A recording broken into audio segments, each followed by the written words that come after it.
Hi, everyone, and welcome to tonight's World Kangaroo Day webinar. We're so excited to have you join us, and it's going to be a fantastic night. And this webinar is called Living with Kangaroos, Close Encounters with Our National Icon. My name is Keightley, and I'm the co-founder of Kangaroos Alive and World Kangaroo Day. And we met tonight's special guest, Diane Smith and Greg Keatley, when we featured them in our award-winning film, Kangaroo, A Love-Hate Story. Diane and Greg live on a 500-acre sanctuary west of the Blue Mountains in New South Wales, both on their property and in the community. They work tirelessly for kangaroos. And I don't know about you, but I'm eternally grateful for what they do in this world. Those of you who have seen the movie Kangaroo, A Love-Hate Story, or heard these two talk before, will know that they have witnessed the suffering of many kangaroos to an extreme level, and their stories are heartbreaking. And as citizen scientists, their findings have been crucial in exposing the treatment of kangaroos of the commercial kangaroo industry. But today, which is great, on World Kangaroo Day, it's our day to celebrate, respect, and honour kangaroos. So we're going to just talk about kangaroos and what it's like to live up close with them. And whenever I get to talk to Greg and Diane about kangaroos, I'm so pleased to just learn everything they have to say. And I know that you guys will be tonight as well. So welcome, Diane and Greg. Thank you so much for joining us and letting us come and be on your property and be in the great company of that little kangaroo you've got there. Well, who's that sitting on your lap, Diane? This is Rooney. He's an eastern grey kangaroo who was rescued from the forest behind the house. And yeah, he's doing really well, and he's really strong and bold and sassy, and we love him. Oh, great. So how did you guys first get to know about kangaroos? Around 20 years ago, we joined a wildlife rescue group, and one of the first animals that we rescued was a small wallaby. And just as a result of that and that interaction with that wallaby in distress and what we saw, just gave us a great interest in how the species was travelling, and so we became busier in that world of rescuing and caring for kangaroos, which got us to our journey here. Right, and so how did you buy the property? Tell us a little bit about that. It was about 5 years into rescuing kangaroos in and around Sydney Basin that we found it was just so difficult for kangaroos and wallabies to survive with the urban development. So we wanted to try to create a place where we could care for kangaroos and also conserve for kangaroos into the future, because it was quite obvious that kangaroos and wallabies weren't doing so well in and around those areas, and kangaroos just in remnant bushland in areas where they used to graze and live naturally. There was so much pressure on them. So the idea was to find somewhere where we could help protect them and care for them and leave that property into the future for kangaroos. And Big was from here. We had an orphaned eastern grey kangaroo who was actually from just about 4 kilometres east of here. So we needed to take him back to where he came from, and it just serendipitous. We just ended up here. We had someone that allowed us to camp down here, and this property was for sale, and it all just happened. It was like it was meant to be, wasn't it? It was. And Diane, what was it that first struck you about kangaroos when you first came in close contact with them? I was surprised at how gentle they were. Greg mentioned we did rescues in Western Sydney, and one of the first rescues we did was a really huge, big male eastern grey kangaroo, and he had a broken leg and he was really in distress, and he could still hop pretty well. He could still jump pretty well, but he knew he was in trouble and he needed help, and we actually just approached him on this 4-lane, really, really busy road, and we showed him the blanket that we were going to catch him in, and he started clicking at us and shaking his ears, and he was just so gentle, and we rescued him. And it was contrary to what we'd heard. You know, they're supposed to be big and mean and all that. He wasn't at all. He was just so sweet and grateful. So do you think that there was a trust? Was that one of the first things, that there was a trust? Oh, absolutely. Yeah, I think they recognise. I think certainly they recognise that you want to help them, and I think they recognise your courage too. I think that they really appreciate how I think they actually know how scary they look, and the fact that you're willing to go in and help them. Yeah, I think they trust you and you trust them, and yeah, I think that makes it all possible. Right. And so now what does life look like on the sanctuary? Do you, because I think you both rescue and care for joeys. Tell us about what a day looks like on the sanctuary. Busy.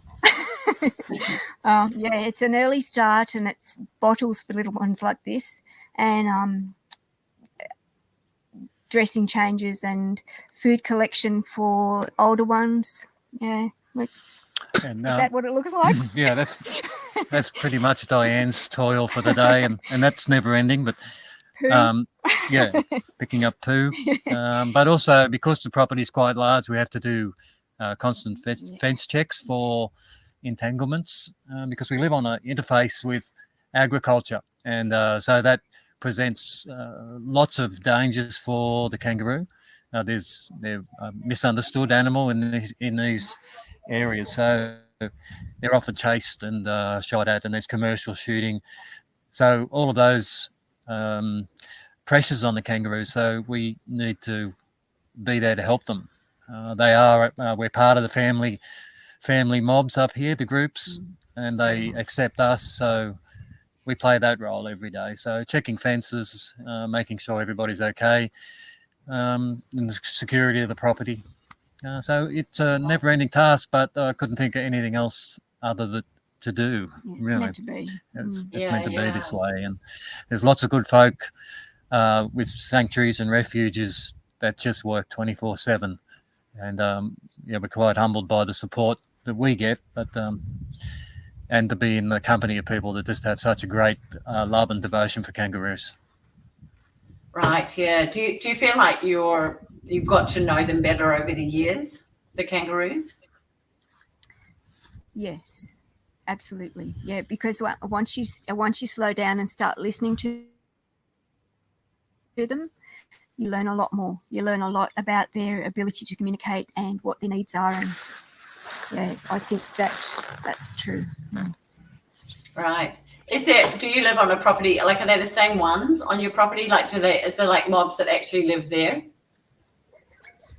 Yeah, well, we're part of a mob, actually. Yeah, and so we've got maybe 5 or 6 family groups that all congregate around our house, which is we're blessed with, absolutely.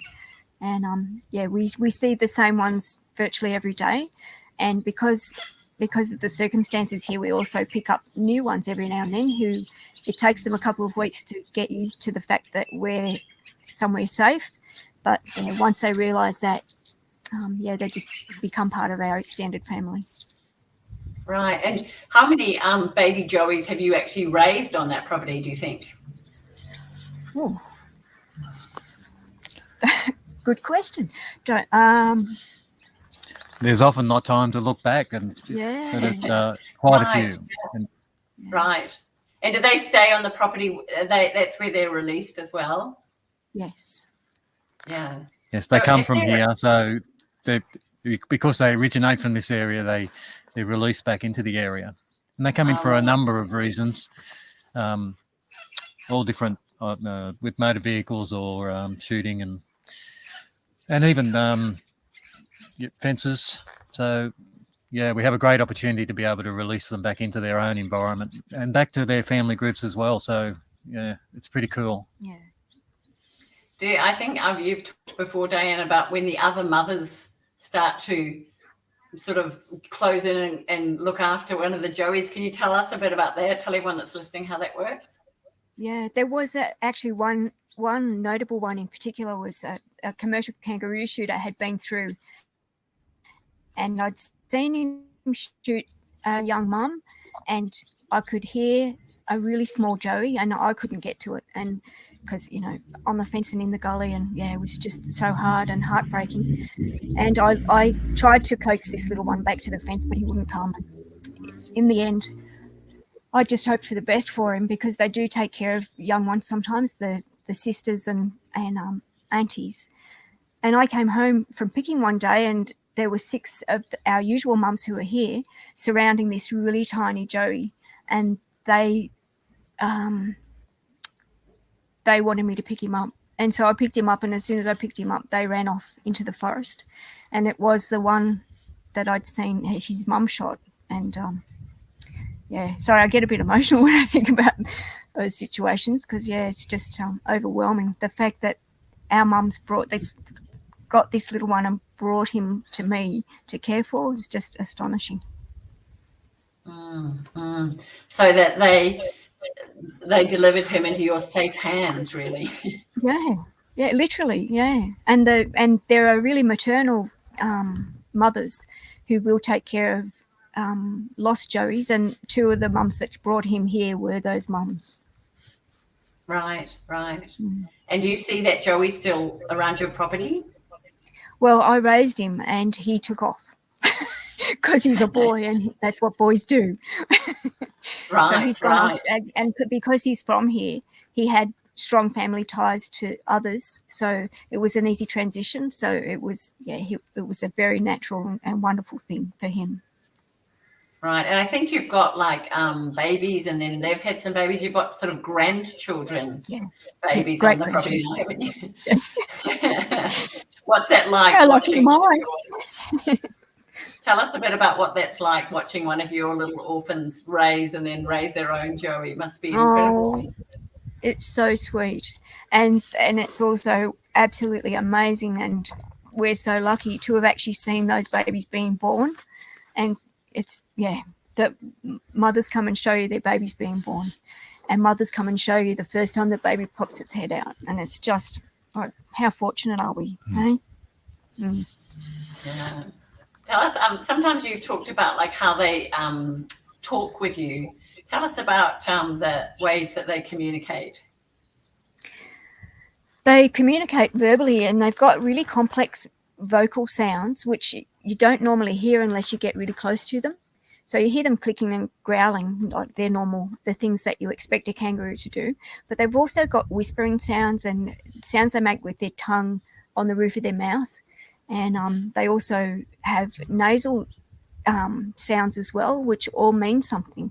I haven't worked out what they all mean yet, but the kangaroos understand each other. So they also have facial expressions, and they have different ways of moving their ears, which mean lots of varied things.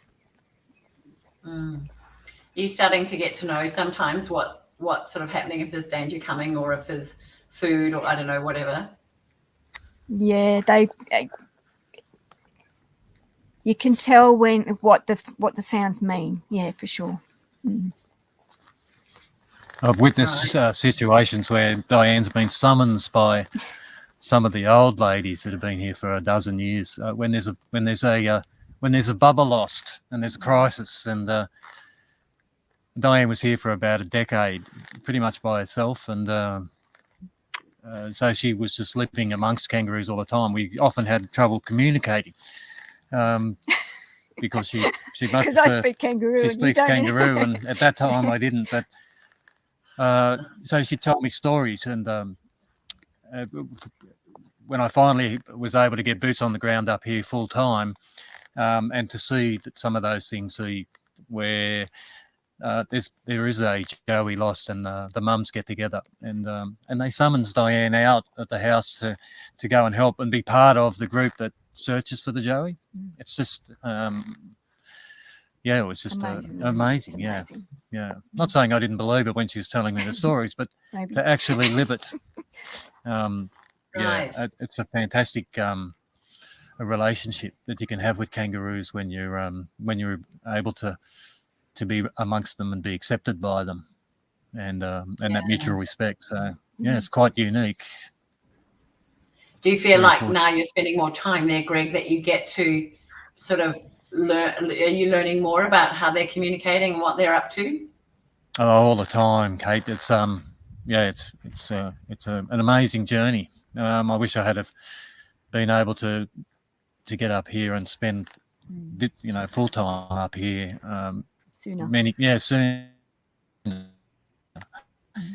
because it's I'm blessed and humbled to be accepted by the local kangaroos, and as nerve-wracking as it is to look after them and love them and to try to protect them, particularly in sometimes often hostile environment. But it's quite a privilege to do so. Yeah. What's happening with that little baby now? What time of the day is it for that baby, for Rooney there, Diane? Is it nearly dinner time? It's bottle time. Ah. Oh, well, how old is that one? He's probably around 14 months old, maybe a bit younger. And so how long is he good? Sorry, say that again. He's around 14 months old, I think. Okay. And how long is he going to stay with you before he goes out and joins the wild ones? Well, he stays as long as he likes around here. He'll just be supported as long as he needs to, probably at least 6 months, I'd say. Yeah, and then he's already starting to make relationships with the wild kangas because he gets access to them. So he's made some friends already, which is really wonderful. So when he does actually leave the, pretend pouch of his mama, then he'll have mates, and his mates' mums will take care of him as well. So yeah, it's a really great way to raise orphan joeys if you actually live amongst wild ones, because the transition is so smooth. Right. So basically you just wake up one morning and he's gone, or how does it work when he releases himself? They go and then they come back. They'll go for a few hours and come back, and then they'll go for a day and then they'll come back, and maybe 3 or 4 days and come back, and then eventually they go and they stay gone. Yeah, especially the boys. The boys like to roam. Right. So what happens to the girls? Do they stay around the property, or how does that work? The girls usually stay around the other females around the house. So the ladies take care of the girls, and they stay with their mums. And that's not just orphan joeys that I've raised. That's the female joeys of kangaroo mums too. Do you notice the boys teaching the men, the big males teaching the little boys how to behave and what to do? Yes, absolutely. We noticed it. What's been really hard is that all the fathers here, all the adult males were killed by the shooters. So it was really obvious when that happened that the life of the joey changed, because prior to the shooting, the really relentless shooting commencing, the fathers start taking care of the male joeys at around 18 months or 20 months. So they start taking on a really strong parenting role with the little boys. Right. And when all the adult males were shot, it was just heartbreaking and confusing, and you could see that there was a change in the social structure and the community. And the big mothers tried really hard to take the place of the adult males, but they just you can't replace fathers, can you? That's the thing. Yeah. So what do you think actually happens to those boys? Like, do they learn? I mean, what do you see actually sort of happens to them? They use other species as role models. So we saw a change in their behaviour, and even just in the way they played. So they would watch the redneck wallabies when they do kickboxing, which is more like wrestling in redneck wallabies. Yeah. And so they started playing rough like that instead of doing the normal eastern grey kangaroo boxing. That's really elegant and yeah. So that was just one difference. I mean, there were many differences. Sorry, I think we might need to go get a bottle. Oh good. Sorry, I'll be back in a minute. You do what you need to do. Yeah. I'll be back soon. So, Greg, you do a lot of. Sorry, you speak. I was going to say it was interesting to see the change in the behaviour of the young fellas. We have got a couple of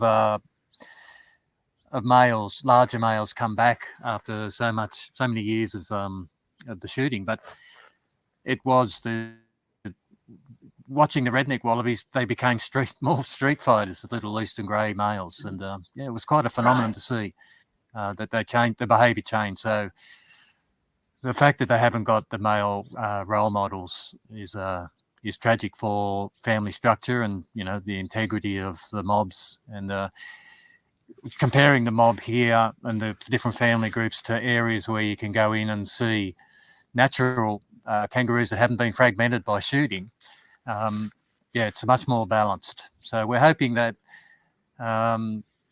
contesting the shooting locally in the commercial industry, and hopefully we get an end to that these sort of family groups and on this property and others can get back that structure, that family structure, which is so balanced and so lovely to see. So, but we're getting there. We're getting there.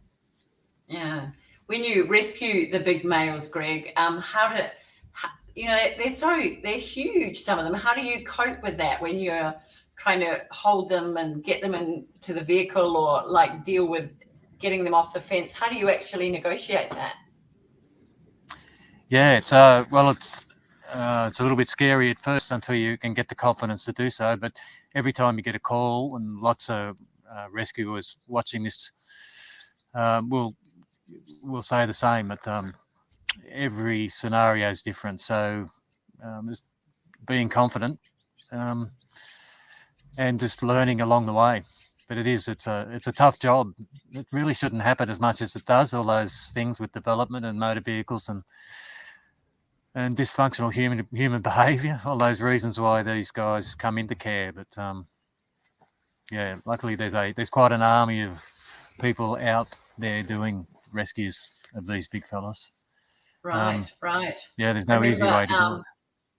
A really sort of horrible scene, I just want to talk through the beginning of it because then you have a good story at the end, is when they get their feet caught in the top of the wire and you have to unfold them. But they do seem to, I don't know if it's always true, but do they let you unfold them from the wire when they're trapped in that twist, or is it hard work? Like, tell us about that.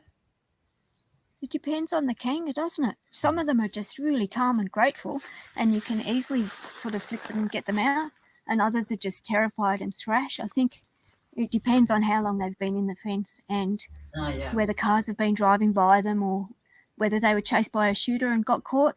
So, yeah, it just depends on their personality a bit, doesn't it? It does. Right. And so what are the main things that you deal with, Diane, when they come in? Are you like repairing like tears of flesh and like where the barbed wire is caught, and then what sort of things do you work with? They have really, really terrible injuries that look really, really terrible, like down to the bone. And they with the right sort of treatment and vet support, they can be healed. And it takes a long time, but a lot of them survive and do really well. They also have terrible hip injuries because their body weight pulls on their hip joint. So with the support and help of some really experienced vets, we get a lot of them through, don't we? Yeah. You must get to know some of those kangaroos quite well, do you? Yeah, we do. You get to, and they all have different personalities, just like we do, and they have different ways of dealing with containment and healing, and that mostly they're just really grateful, and I'm a bit lost now. Sorry. Sorry about that. They settle into care so well that they are accepting, and if you treat them the right way, they just become such good patients, which you're very grateful for, and you can learn from them through that process as well. It's all about respect. I think if you treat the kangaroos with respect and with kindness and with love, they respond with the same, and that's we've proved it time and time again. And how do you know when they're better? How do you know when the kangaroo is better and all fixed? Well, the wounds have healed. They're able to walk and jump naturally, and they're ready to go. And sometimes when I think they're ready to go, they're not ready to go, and they wait for another 2 or 3 weeks before they actually leave. but obviously they know themselves more than we know them. So yeah, they can just take their time and get well around here because they're from here, so it's all natural for them. You've talked to me before, and can you tell us tonight about when the other kangaroos sometimes come and visit them, or close by, or when they're like starting to walk around and get better with the injuries, that sometimes people like local family members or things come and visit them? It's a bit like a sort of hospital situation. It is, and it's funny. It's strange that you should say that, because there are times when we have kangaroos in care and we know that their family members are around because they stand outside and shout, and the guys inside shout back. So,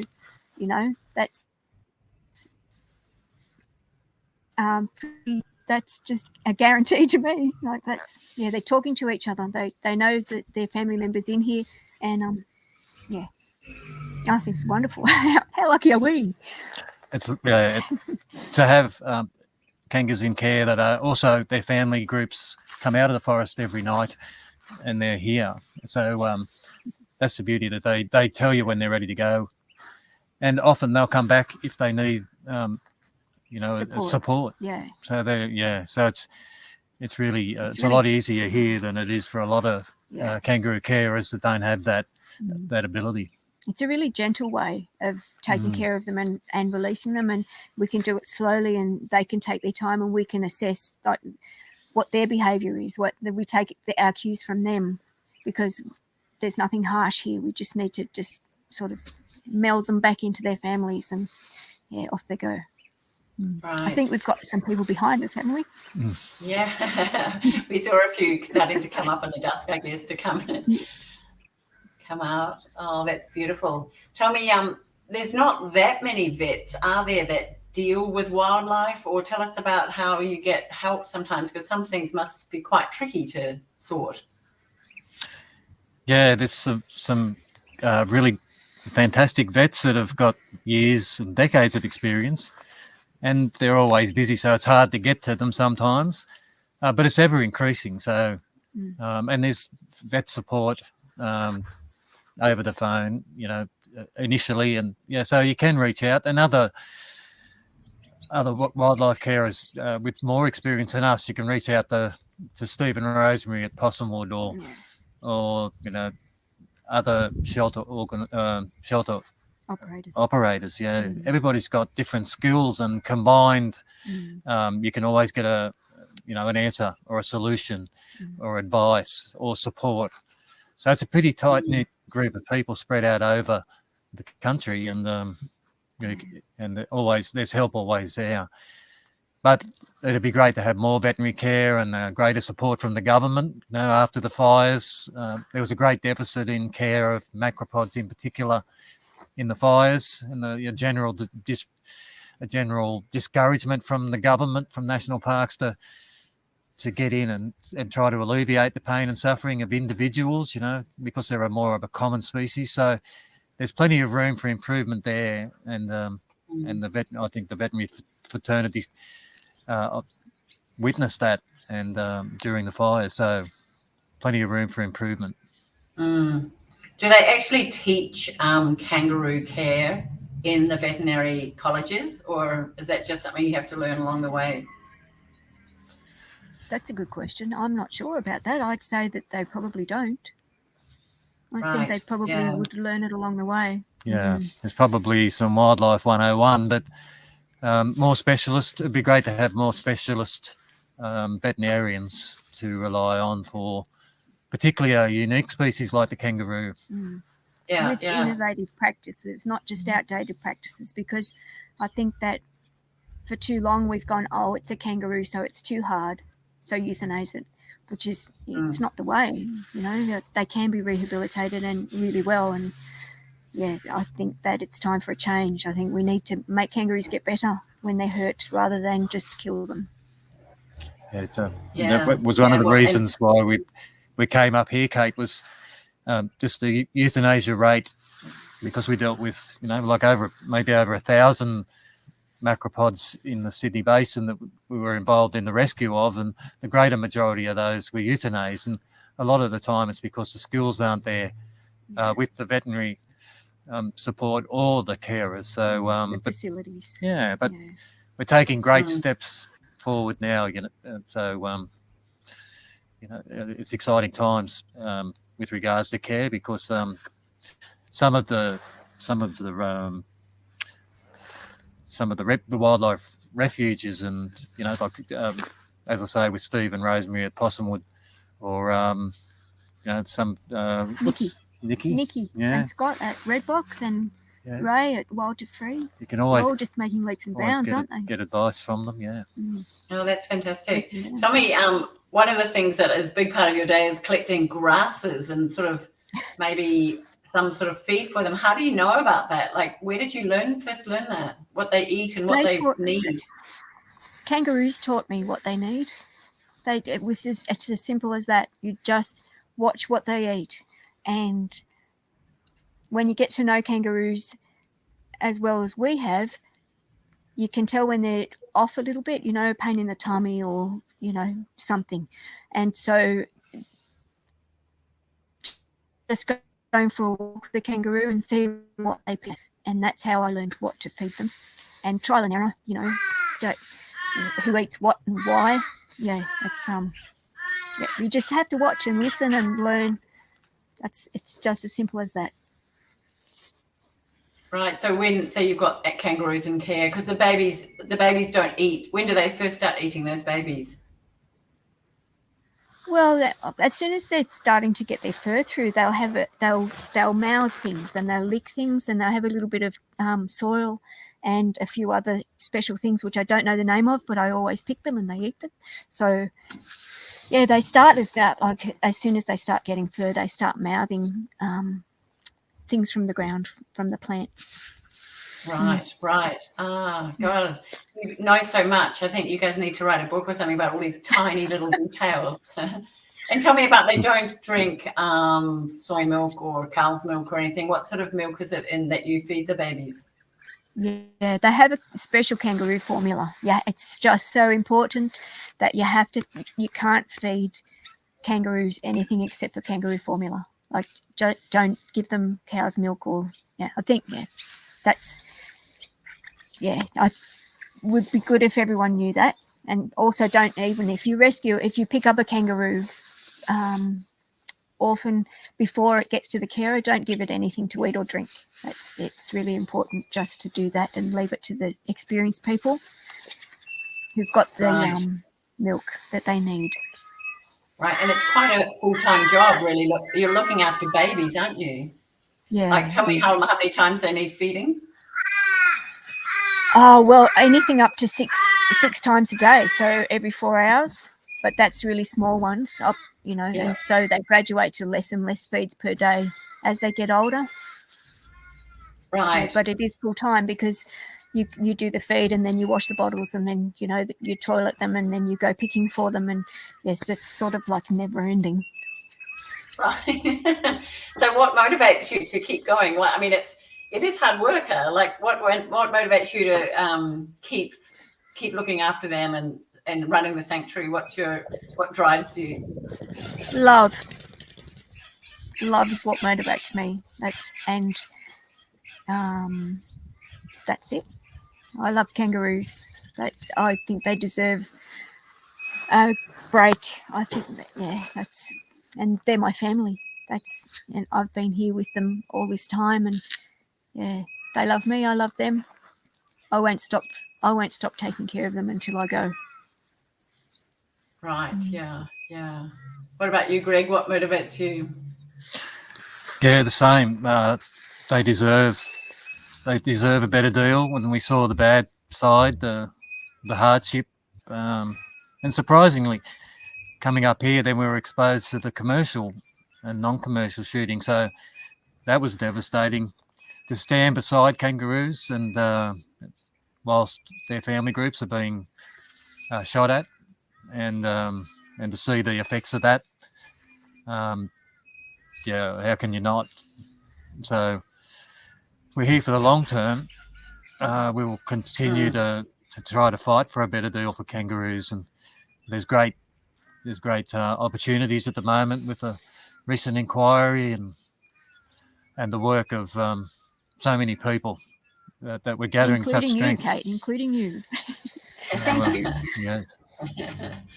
And So tell me things are about looking a lot better. how do you think Australians can get to know kangaroos better? I mean, it's because they've had such a bad rap. I don't think people sort of stop and watch them like you do. I think you have this kind of have had a rare opportunity or just taken a choice to sit and be in their company. Tell us about what would you recommend for people to get to know kangaroos? Oh, I think that ecotourism would be a good thing if you had facilities where you could actually just go and stay with kangaroos for a couple of weeks. I think that people would learn an awful lot, even in a short time, because kangaroos want you to learn. They want you to know them. So that, or go buy some land and protect kangaroos. It's probably the best thing to do, and get to know them that way.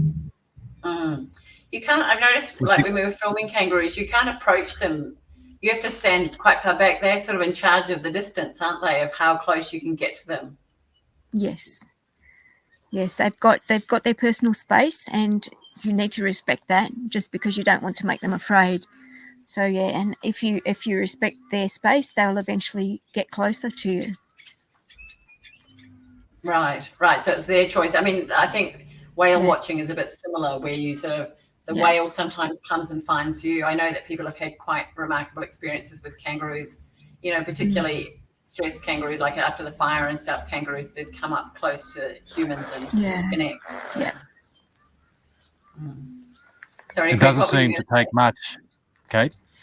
It doesn't seem to take much because we talk kangaroos all the time, like so many other people. But it doesn't take much for kangaroos to get into people's hearts. And once you introduce them to them, and you can suck them right in. They they just, because they're such a unique animal, such a gentle being.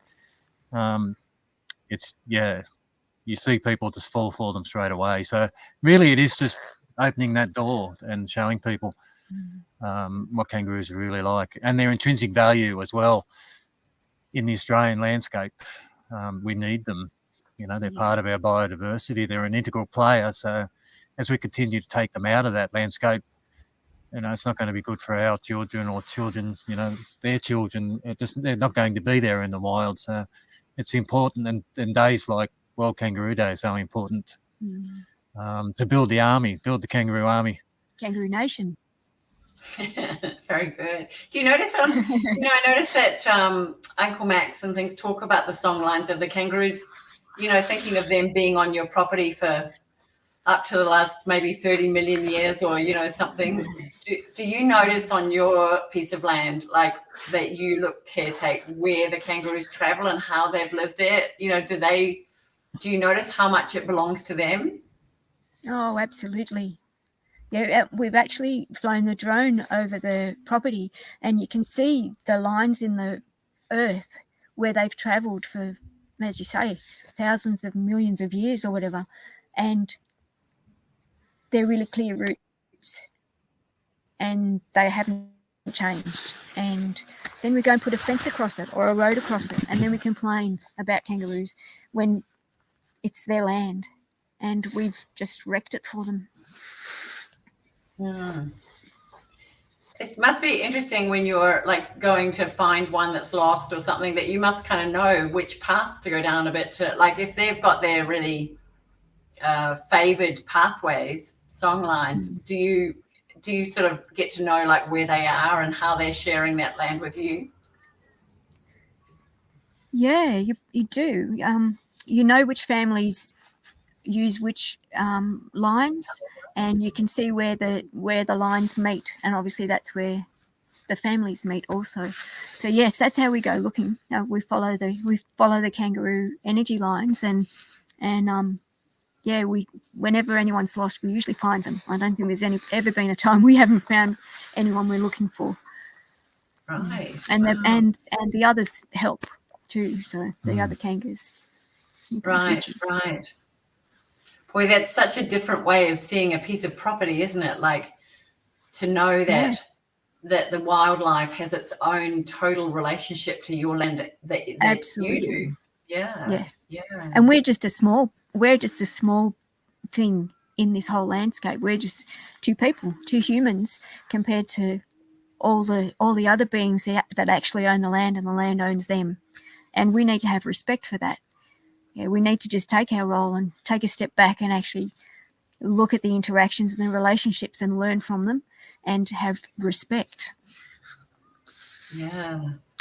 Well, an interesting story, Kate. Yeah. Just with regard with the energy lines, we're convinced that this house, which was here when we bought the place, it's a big house, and we really only wanted a barn, but the house was here. But in the early days, when the population was stable and the family groups, and the boys were here, we used to have what did you call it? Brother runs, and it would be where maybe 6 or 20 or up to 20 younger males would all be coming out of the forest, traveling this way, and they'd come up to the house, and it's magical. They're dancing on their toes. They're just stamping their feet, but so light as well. And they come up towards the house, and they go under the veranda, and then they go around the house, and then they continue on the same line, but they had to go around the house to do so. So we think the house was built right on a really strong energy line, because there's such a focus on these two corners of the house. Yeah. So the big men organise the run, and the younger men follow, and it's just tremendous. It's just such a. And one time, Greg was invited to participate, weren't you? I was. Scared the life out of you, didn't it? It did. It took me a little while to get used to that, but I got used to it. But now I miss it, because all those guys were all killed by the commercial industry. So all those males and the big men, all the dads. All the big men, and we've got a matriarch here, Witchy. How many years old is she? She's 14. So she's been here for 14 years, living with Diane. And how many children has she had? How many Joeys? She's had 11 Joeys, and 3 have survived. Yeah, over that 14 years. And all her sons were all killed just over there. So that's another reason to stick around and protect them. Yeah. And she's distressed like any mother is whenever that happens, and it's just terrible experience. Well, I'm sure that is heartbreaking for all of you, the kangaroos and yourselves, to know and kind of had observed behavior. I know that anyone around the world who's been in close contact, especially with wildlife, has that beautiful connection that's so rare and seems to be just the value of it. Just we've forgotten the value of that, and you guys really represent that. You really hold that value, high, and it's beautiful to hear your stories, because it's so easy to forget that we're in Australia and we get to live with this wildlife, and it's like just learning a whole nother culture, really, isn't it? It is, absolutely. Another Australian, as we said in the Uncle Max said in our movie, The First Australians. Yes. Yeah. It's hard to imagine them being here for so long. It's sort of, unimaginable, 30 million years, what that was like, and how they've adapted to your property and the whole of Australia. Yeah. Yeah, for when sure. When you were traveling out of your area, to other parts of Australia, do you feel like you're meeting the same kangaroos, or do they talk differently, or is there differences that you notice when you're in other parts with other sorts of kangaroos, or just other kangaroos of the same breed? I never go anywhere, so Greg will probably have to. No, they're all unique. Yeah, they display different behaviours, and they look a bit different. So we're very familiar with these guys over this property, and we love them dearly. Can you get on with you? Yeah, I can just see one in the top right-hand corner there. That's pretty cute, just coming in. What time of the day do they come and visit you like this? Now, anything from maybe an hour and a half before dusk, they can come up. It depends on the weather too and what else is going on in their lives. But yeah, this time of day is pretty guaranteed that we'll see a few kangaroos. Right. And they seem to be Isn't able to. that wonderful? They're not very scared of you. That one behind you is not frightened of you. Do you know the kangaroo just standing behind? Yes. No, they've got no reason to be frightened of us because they know that they can trust us and we're gentle, and even adults, it doesn't take very long at all for mums and dads to get to know that they can trust us. Right. Oh, well, look, thank you Sorry, so I'm much. all distracted by kangaroos now. So just lastly, can you tell us what is it like a favorite memory from you? I know you must have thousands of memories of kangaroos, but can you tell me a favorite sort of human kangaroo interaction that just touched your heart and sort of you always carry with you? I get goosebumps when I think of this one.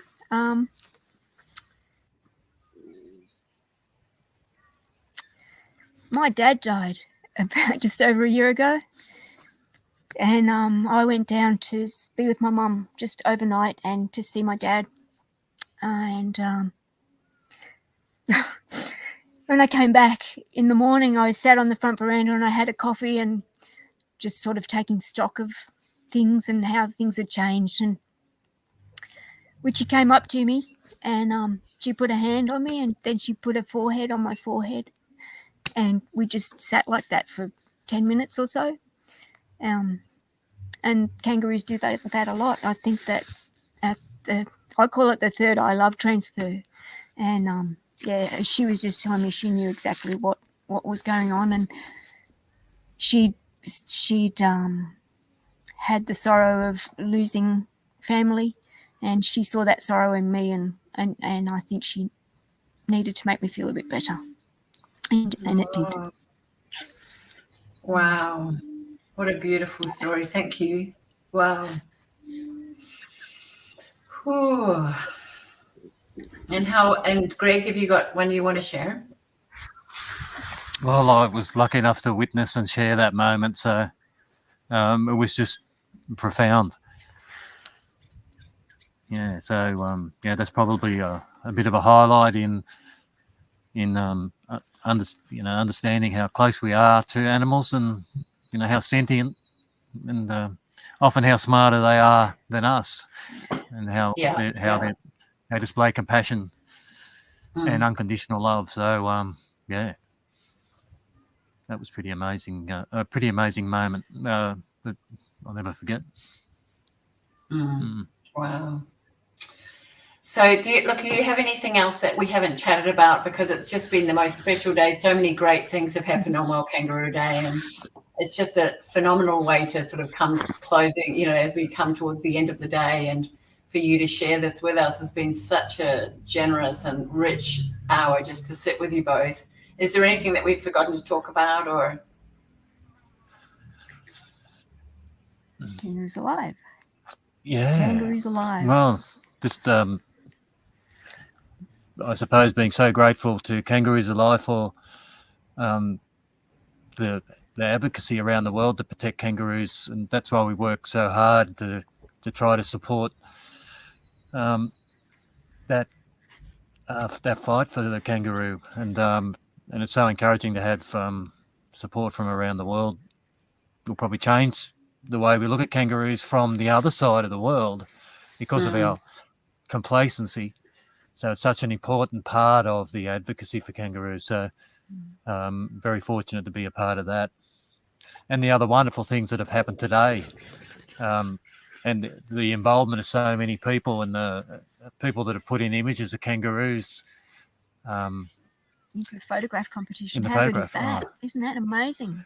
And that's all just about spreading the love and giving people the opportunity to speak openly about kangaroos, because often in Australian culture, you're not allowed to love them. You're not allowed to show that, that emotion. So collectively we can do that, and today's shown that through all the events that have happened. Yeah, what That's an amazing day. been quite amazing. And also, watch Kangaroo. Best documentary on the planet. Incredible, genius filmmakers.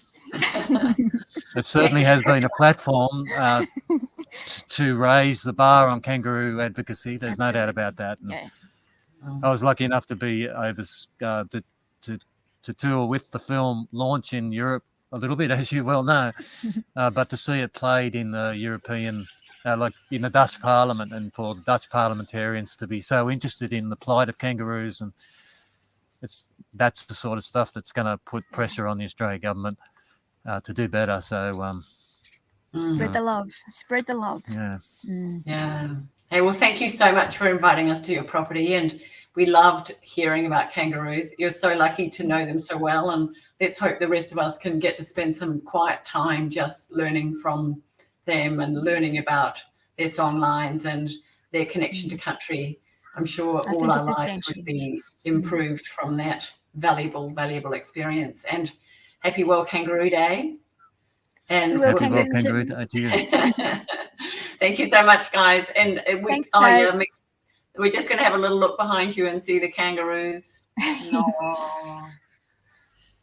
Thank you so much, guys. Good night. Thank you. Thank you, Good Kate. night. Bye. Good night. Yeah.